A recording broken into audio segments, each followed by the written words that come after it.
इतिहास में पढ़ाया जाता है कि साहब जो कुछ मोहम्मद गजनी ने किया सोमनाथ पे, वो तो केवल पैसा लूटने के लिए किया था, उसका कोई धार्मिक भावना से लेना देना नहीं था। और इतना ही नहीं, और इसका स्रोत कहां से आता है? पंडित जवाहरलाल नेहरू की डिस्कवरी ऑफ इंडिया।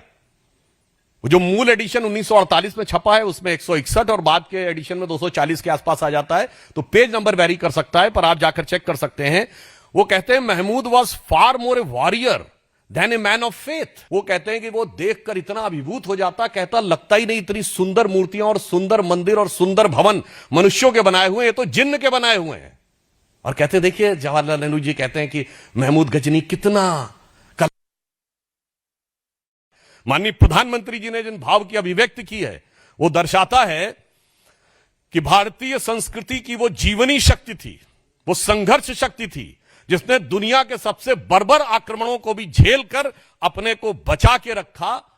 जिसके लिए अटल जी ने लिखा था कि दुनिया का इतिहास पूछता रोम कहां यूनान कहां है, घर घर में शुभ अग्नि जगाता वो उन्नत ईरान कहां है, दीप बुझे पश्चिमी जगत के छाया जब बर्बर अंधियारा, तभी चीर कर तम की छाती चमका हिंदुस्तान हमारा। और जो चमक थी उसकी अभिव्यक्ति सोमनाथ के प्रथम ज्योतिर्लिंग में दिखाई पड़ती थी।